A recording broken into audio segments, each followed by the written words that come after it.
Donald Trump का एक बार फिर से बेहुदा और सनकी भरा बयान आया है। उसने कहा कि अगर मैं चाहता तो खामनेई की शहादत की जो तस्वीरें आप देख रहे हैं, जिसे प्रोफेसर जैदी ने भेजा है, मैं एक झटके में ही ईरान के टॉप लीडरशिप को खत्म कर देता। ये कहना है अमेरिका के राष्ट्रपति डोनाल्ड ट्रंप का, उस डोनाल्ड ट्रंप का जो ये युद्ध हार चुका है, जिसके 50 से ज्यादा जेट गिरे हैं, जिसके युद्धपोत डुबाए गए हैं, जिसके खाड़ी देशों से 150 से ज्यादा सैनिक अड्डे खत्म कर दिए गए हैं। लेकिन सोचिए, निजता की हद पार करने वाला बयान डोनाल्ड ट्रंप देता है। आपको लगता है कि ये आदमी सचमुच राष्ट्रपति बनने लायक है? वहीं एक और बड़ी खबर है जो मैं बताऊंगा। इजराइल ने कहा है कि भारत हमें मदद कर रहा है। तो क्या ये भारत का सही फैसला लगता है आपको? जिस देश के साथ अमेरिका अलग हो रहा है, अमेरिका ने कहा कि मैं अब इजराइल की कोई मदद नहीं कर सकता हूं, इजराइल के साथ दुनिया का कोई देश नहीं है। उसके बाद इजराइल ने कहा, बेंजामिन नेतन्याहू, कि मेरे साथ भारत है, 150 करोड़ वाला देश। क्या वो भारत का नाम बदनाम कर रहा है? और क्या भारत को इजराइल के साथ होना चाहिए? ये सिर्फ पांचजन्य चाहता है। पांचजन्य जो आरएसएस का जो मुखपत्र है, उसके एक्स हैंडल पर देखेंगे तो ईरान और की निंदा और इजराइल और अमेरिका की तारीफ रहती है। ऐसे में सवाल है कि ये कौन सी होशियारी है? वहीं जीडी बख्शी, जो भारतीय सेना के बड़े अधिकारी रहे हैं, वो लिखते हैं कि किस तरह से अमेरिका ने हमें 100 करोड़ में जेट इंजन देने का भरोसा दिया, बाद में उसने उस डील को कैंसिल कर दिया, और अब उसने जिस जेट इंजन की कीमत 60 करोड़ रुपए थी, उसकी कीमत 200 करोड़ कर दी। अमेरिका चाहता ही है नहीं है कि हम 5th जनरेशन का कोई जेट बना पाए, फाइटर जेट बना पाए। उससे अच्छा तो रूस से हमारी दोस्ती है, जिसने हमें सुखोई दिया। और क्या हमें रूस और ईरान से तेल नहीं लेना चाहिए? क्या हमें अमेरिका के दबाव में काम करना चाहिए? तो सोचिए, दुनिया भर के जानकार जो बता रहे हैं, क्या वो सही नहीं है? ऐसे में सवाल उठता है कि क्या भारत का इजराइल जाना, इजराइल के साथ खड़े रहना नुकसानदेह होगा? क्योंकि पूरा यूरोप जो है वो अमेरिका का साथ छोड़ चुका है, पूरा यूरोप जो है वो ईरान के साथ है, खाड़ी देश, पूरे के पूरे खाड़ी देश अब ईरान के साथ हैं। ऐसे में सवाल उठता है कि क्या सिर्फ आरएसएस चाहता है कि हम इजराइल के साथ रहें? नमस्कार, मैं शंभू कुमार सिंह और आप देख रहे हैं नेशनल दस्तक। ये तस्वीरें गवाह है ईरान के खामनेई की शहादत की और बहादुरी की। पूरी दुनिया से लोग तेहरान पहुंच रहे हैं और खामनेई की शहादत को नमन कर रहे हैं, साथ में बहादुरी के और उसकी जीत के लिए भी बधाई दे रहे हैं। 100 देशों के जो नेता हैं वो भी पहुंचे हैं ईरान, भारत के नेता भी गए हैं। ऐसे में अमेरिका ने कहा कि हम इजराइल के अब साथ नहीं खड़े रहेंगे। इजराइल खुद ईरान से दोस्ती करना चाहता है। वो कह रहा है कि सारे व्यापारिक संबंध ईरान जो है वो हमसे करे। ऐसे में इजराइल के प्रधानमंत्री का ये कहना कि मेरे साथ भारत है, अगर अमेरिका नहीं है तो भारत है, तो क्या भारत के हितों की अपनी रक्षा नहीं करनी चाहिए? हमें इजराइल से क्या मिलेगा, ये सबसे बड़ा सवाल है।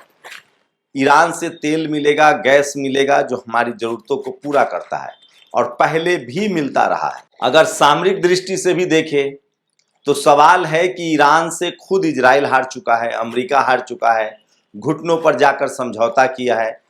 तो अगर अब दुनिया भर के देश जो हैं वो ईरान से समझौता करना चाहते हैं, जिसके पास सस्ते हथियार, सस्ते मिसाइल के तकनीक है और सस्ते ड्रोन्स के तकनीक है, जिसने अमेरिका के 50 से ज्यादा जेट गिराए हैं, जिसने अमेरिका के 20 से ज्यादा युद्धपोत डुबाए हैं, जिसने खाड़ी देशों में 120 से लेकर 150 सैनिक अड्डे तबाह कर दिए।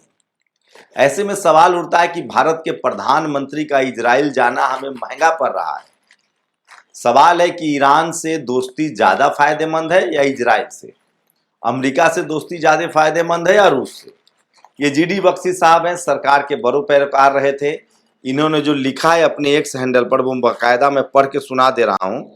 आपको उसी से अंदाजा हो जाएगा कि भारत सरकार के लेकर उनकी क्या राय है, और ये बहुत जरूरी है, ताकि मैं चाहता हूं कि आपको पढ़ के सुनाओ, और आप जब तक इसको नहीं समझेंगे तब तक नहीं समझ पाएंगे। भारत में कुछ लोग अब भी ट्रंप के बहुत बड़े फैन हैं। वे सोचते हैं कि अमेरिका के साथ भारत का रिश्ता सिर्फ ठीक हो सकता है, भले ही अमेरिका ने हमारे साथ क्या नहीं किया। हमने 100 तेजस जेट के इंजन के लिए $1 अरब दिए थे। 4 साल बीत गए, लेकिन हमें तो सिर्फ 2 इंजन मिले। फिर भी हमने ऑर्डर रद्द नहीं किया, बल्कि 200 इंजन और ऑर्डर दे दिया। अब सबसे बड़ा झटका लगा, अमेरिका ने AMCA भारत के अपने 5वां पीढ़ी का स्टेल्थ फाइटर का प्लान ही खत्म कर दिया। हमने इस विमान को G 414 इंजन के इर्द गिर्द बनाया था। अमेरिका ने इस इंजन की कीमत 60 करोड़ रुपए से बढ़ाकर 200 करोड़ रुपए कर दिया है। साफ है, अमेरिका नहीं चाहता कि भारत अपना खुद का 5वां पीढ़ी का स्टेल्थ फाइटर बना ले। हमारे हुक्मरान समझते हैं कि अगर हम रूस के सुखोई फाइटर खरीदे या भारत में बनाए या रूसी ईरानी तेल लें तो अमेरिका हम पर बहुत गुस्सा करेगा। लेकिन अब समय आ गया है कि हम अमेरिका से कह दें, जा भाग जा, हम अपनी मर्जी से चलेंगे। दुनिया के कई देश, यूरोप, कनाडा, जापान भी इसी नतीजे पर पहुंच रहे हैं। अब भारत को अपनी रीढ़ दिखानी होगी। ये मैं नहीं कह रहा हूं, ये GD बख्शी कह रहे हैं। लेकिन सोचिए, भारत की क्या विदेश नीति होगी तो भारत सरकार तय करेगी। ईरान की जो विदेश नीति है और ईरान की जो ताकत है वो दुनिया देख रही है।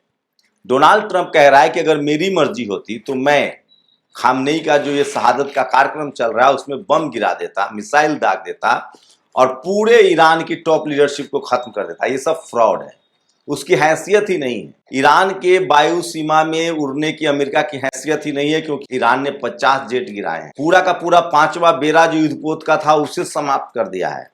डोनाल्ड ट्रंप सिर्फ अपने देश के लोगों को गुमराह कर रहा है। अमेरिका ये युद्ध हार चुका है, वो जानता है। $325 बिलियन का उसे हर्जाना देना है। होर्मुज उसके लिए अभी भी बंद है। अगर उसने समझौता को नहीं माना, अभी भी तेल का कोई भी शिप अमेरिका नहीं ले जा सकता है, क्योंकि ईरान उस पर हमला करता है। तो इजराइल और अमेरिका पूरी तरह से युद्ध हार चुके हैं।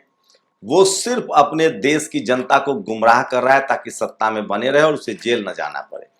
मैं आपको बता दूं कि जैसे ही युद्ध खत्म होगा, खासकर इजराइल में, तो बेंजामिन नेतन्याहू पर भ्रष्टाचार के आरोप चलेंगे। यूनाइटेड नेशन में भारतीय मूल के ही जज मुरलीधर ने साफ कहा है कि जेनोसाइड किया है इजराइल ने। इंटरनेशनल जस्टिस कोर्ट ने इजराइल के प्रधानमंत्री नेतन्याहू को सजा दी है, वो किसी देश में नहीं जा सकता है। तो देर सवेर उसे जेल जाना पड़ेगा। उसकी पत्नी बेटे पर भ्रष्टाचार का आरोप है, इसलिए वो अपने देश को इमरजेंसी लगाए रखना चाहता है।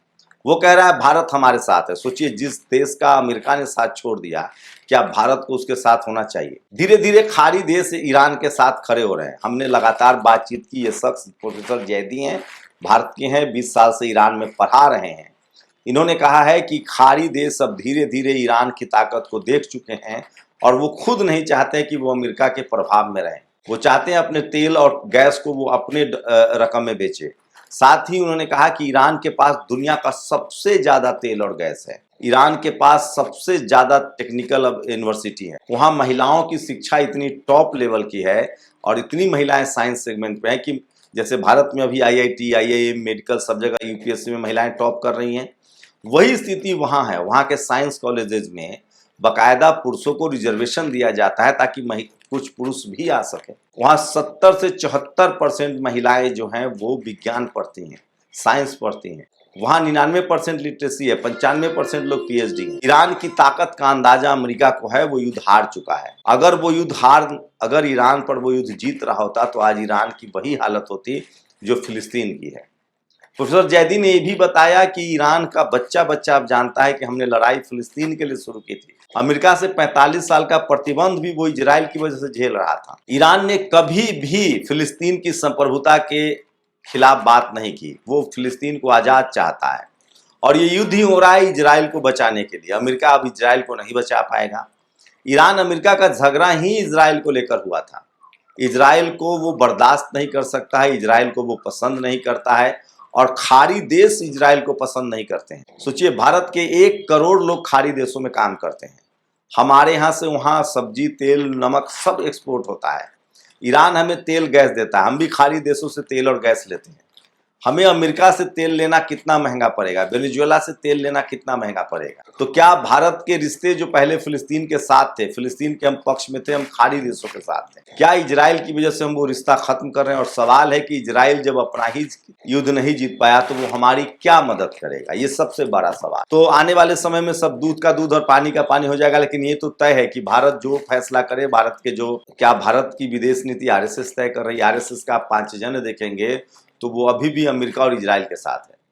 कुछ भक्त जो हैं भारत में, वो अभी भी ट्रंप और बेंजामिन नेतन्याहू की पूजा पाठ करते हैं। लेकिन सच्चाई ये है कि ट्रंप और नेतन्याहू युद्ध हार चुके हैं। पूरी दुनिया ये मान चुकी है और इसलिए पूरी दुनिया अब ईरान से रिश्ते बना रही है। मेलोनी ने अमेरिका को दो टूक जवाब दिया है, फ्रांस ने जवाब दिया है, जर्मनी ने जवाब दिया है, कनाडा ने साथ छोड़ दिया है, ब्राजील ने साथ छोड़ दिया है, मैक्सिको उसके खिलाफ है, पूरा यूरोप नाटो नहीं लड़ने गया, तो पूरा यूरोप अमेरिका के खिलाफ है, पूरा खाड़ी देश जो है वो अमेरिका के खिलाफ हो गया, अफ्रीका का कोई भी देश अमेरिका के लिए लड़ने नहीं गया। तो ये तो बात साफ है कि ईरान एक चौथा सुपर पावर बन चुका है और वो चीन, रूस, अमेरिका और ईरान एक कतार में अब खड़े हो गए हैं और ये सब कुछ हुआ है ईरान की टेक्नोलॉजी और विज्ञान के दम पर। ऐसे में देखने वाली बात होगी कि भारत का पक्ष क्या रहेगा। भारत को हमेशा अपने हितों को देखना चाहिए। तेल और गैस के लिहाज से रूस, ईरान हमारे अच्छे साझेदार रहे हैं।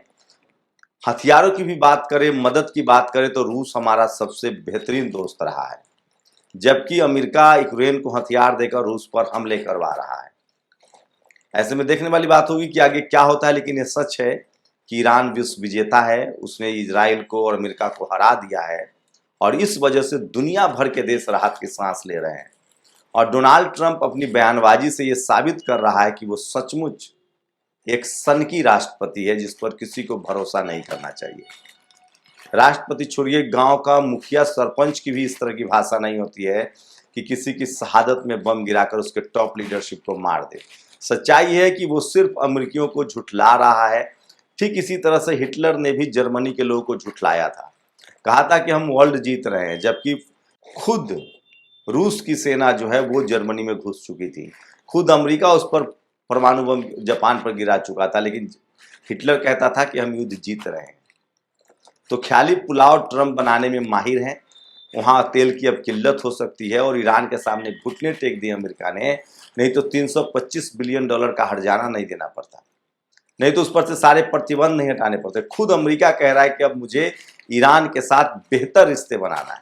ईरान हमसे खाने पीने और तमाम तरह के जो सामान है उसका निर्यात करेगा, क्योंकि वो जवाब नहीं दे पा रहा है। अमेरिका अपने लोगों को समझा रहा है कि हम जो पैसा दे रहे हैं उसके बदले में ईरान हमसे ही सामान खरीदेगा।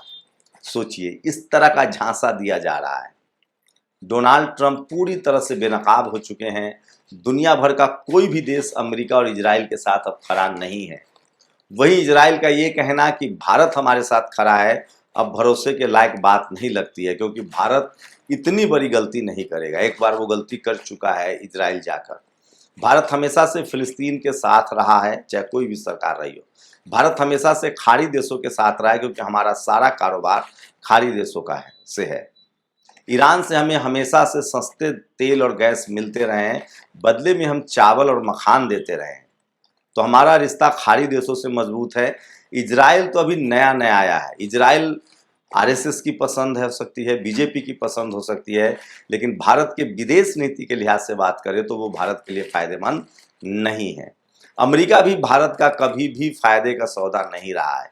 अभी देखिए, उसने 1 लाख लोगों के, भारतीयों के वीजा जो है लटका रखे हैं, कह रहे हैं इन सबको डिपोर्ट करेंगे। भारतीय लोगों को हथकड़ी लगा के भेजा।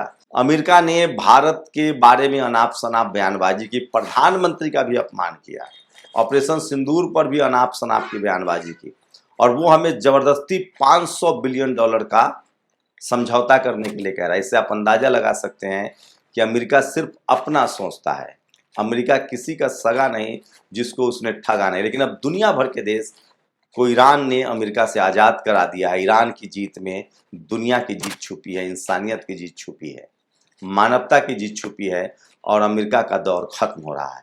आप अपनी राय जरूर दीजिए। शुक्रिया। नेशनल दस्तक की आपसे गुजारिश है कि अगर इसको बचाना चाहते हैं तो नेशनल दस्तक को सब्सक्राइब करने के लिए रेड कलर के सब्सक्राइब बटन को दबाएं, फिर बेल आइकन की घंटी दबाएं। नेशनल दस्तक को बचाने के लिए बहुत जरूरी है कि हर खबर को शेयर करें, लाइक करें, कमेंट जरूर करें।